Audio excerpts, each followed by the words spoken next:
Good morning बच्चों। मैं आज आप लोगों को कक्षा 8 यानी कक्षा 8 का क्या पढ़ाऊंगा, गणित पढ़ाऊंगा यानी मैथ पढ़ाऊंगा। ठीक है, इससे पहले मैं आप लोगों को 4A पढ़ा दिया हूं और आज मैं आप लोगों को 4B पढ़ाऊंगा। बच्चों, अगर ये मेरा वीडियो आपको समझ में आता है तो मेरा वीडियो सब्सक्राइब जरूर करें। सब्सक्राइब करने से होगा कि जो भी मैं वीडियो अपलोड करूंगा आपको क्या होगा, वो मिल जाएगा। और कक्षा 8 का टोटल मैथ में पढ़ाऊंगा, क्या होगा, मैं पूरा मैथ आपको पढ़ाऊंगा। तो देखिए, अभ्यास 4B है। अब 4B का पहला सवाल क्या है, निम्नांकित के प्रसार कीजिए। क्या करना है, निम्नांकित के प्रसार करना है। तो मैं आपको 4A से पहले पढ़ाया हूं, जो फार्मूला यूज होता था a प्लस बी का होता था, a प्लस बी का होल क्यू का फार्मूला यूज होता था। और इस चैप्टर में a माइनस और b का क्या होगा, फार्मूला यूज होगा। a प्लस बी का फार्मूला क्या होता है, a का क्यूब प्लस b का क्यूब प्लस 3ab और a प्लस बी। और a माइनस बी का जो क्यू का फार्मूला होता है, a का क्यूब माइनस b का क्यूब माइनस 3ab कोष्टक पे a माइनस बी। यानी हमें इस फार्मूला का इस चैप्टर में क्या करेंगे, प्रयोग करेंगे। ठीक है, तो अब इस सवाल को आप लोग अच्छे से देखिए और समझिए। ठीक है, चलिए अब मैंने क्या लिखा, अभी मैंने फार्मूला लिखा था a माइनस बी का क्यू का, तो मैं उस सवाल को लगा रहा हूं, उसी पे सेम लगेगा। तो a मान लो x है और b मान लो 7 है। तो x का स्क्वायर क्यूब माइनस 7 का क्यूब माइनस 3 फार्मूला में आता है। e की जगह पे x है, b की जगह पे 7 है और ये क्या हो जाएगा, x माइनस 7 हो जाएगा। ठीक है, अब x का क्यूब करोगे तो क्या आएगा, x का क्यूब अब माइनस 7 का क्यूब, यानी हमको 7 को 3 बार गुणा करना होता है। ठीक है, तो 7 से क्या आएगा, 49 होगा और फिर 7 में गुणा करोगे क्या होगा, 3 4 343 होगा। यानी हम डायरेक्ट यहाँ पे क्या लिखेंगे, 343 लिखेंगे। ठीक है, अब आगे देखिए, माइनस होगा, 7 पे 3 का गुणा करोगे 21 आएगा और फिर ये x हो जाएगा। उसके बाद से कोष्टक में x माइनस 7 होगा। अब एक स्टेप और से लिखेंगे हम, x का क्यूब माइनस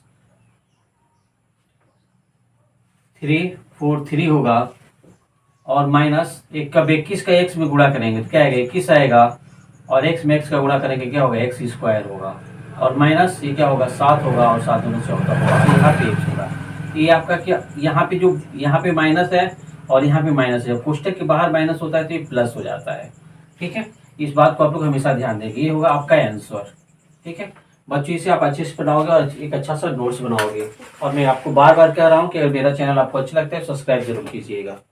अगला सवाल आप लोग देखिए। ठीक है बच्चों, मैंने आपको पहला सवाल बता दिया, अब पहले का दूसरा बता रहा हूँ। ठीक है, मैं फार्मूला लिख रहा हूँ, आप लोग अच्छे से याद करेंगे। आप लोग भी हर सवाल में क्या करोगे, फार्मूला जरूर लिखा करोगे। ठीक है, तो a माइनस बी का होल क्यूब, तो क्या होगा, a का क्यूब माइनस b का क्यूब माइनस 3ab कोष्टक में a माइनस बी। अब यहाँ पे देखिए, a की जगह पे क्या है, 2 दिया है और b की जगह पे क्या दिया, y दिया हुआ है। यहाँ पे माइनस है तो यहाँ पे भी माइनस है, सेम इसको यूज करेंगे हम। तो क्या होगा, यहाँ पे 2 माइनस वाई का क्यू लिख लेंगे। तो 2 का क्या होगा, क्यू माइनस वाई का क्यू माइनस 3 और a की जगह पे क्या दिया है, 2 दिया है तो 2 लिखेंगे, b की जगह पे y दिया है और कोष्टक में a की जगह पे 2 दिया है और माइनस y दिया हुआ है। ठीक है, अब आगे देखिए, अब 2 का 3 बार गुणा करेंगे, 2 गुणे 2 गुणे 2 माइनस वाई का क्यूब माइनस क्या होगा 6, ये y हो जाएगा और 2 माइनस वाई होगा। अब देखिए 3 बार गुणा करेंगे, 2 दूनी 4 4 दूना 8, ये 8 आ गया माइनस y का क्यूब होगा, फिर माइनस इसका इसमें गुणा करेंगे क्या आएगा, 6 दूना 12, ये y होगा। अब देखिए कोष्टक के बाहर माइनस है इसलिए चिन्ह क्या हो जाएगा, ये प्लस हो जाएगा। अब फिर ये 6 और y में y का गुणा करोगे स्क्वायर होगा, ये आपका आंसर होगा। बच्चों एक चीज आप ध्यान देना, अगर मान लो जैसे आप गुणा क्या करते हो, x में x का गुणा करते हो तो क्या आएगा, x का स्क्वायर होता है। ठीक है, अगर मान लो कि x और गुणे y करते हो तो क्या होगा, x y होता है। इस चीज को आप लोग हमेशा ध्यान देना। और मैथ में जो गणित होता है उसमें आप लोग x का भी इस तरह से मत लिखा करो, x इस तरह मत लिखा करो क्योंकि गुणा का चिन्ह हो जाता है। x को आप लोग प्रेस्टिस करके ऐसे बनाओ, क्या होगा, x को आप लोग ऐसे बनाओगे तो आप बोर्ड में आप लिखोगे कॉपी तो आपका क्या होगा, टीचर समझेगा x है, लेकिन आप गुणा का चिन्ह ऐसे लगाओगे तो क्या समझेगा, गुणा है वो। जिस तरह देखो मैं यहाँ गुणा पे लगाया हूँ, ठीक है, तो इसलिए आप हमेशा इस चीज को ध्यान रखना।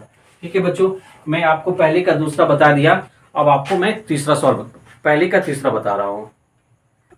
ठीक है, इसके बाद आप लोग तीसरा सवाल देखिए। ठीक है, पहले का तीसरा, अब सेम वही चीज है, अब यहाँ बस बट्टे में दे दिया है, तो आप लोग क्या होगा, थोड़ा कंफ्यूज होते हो।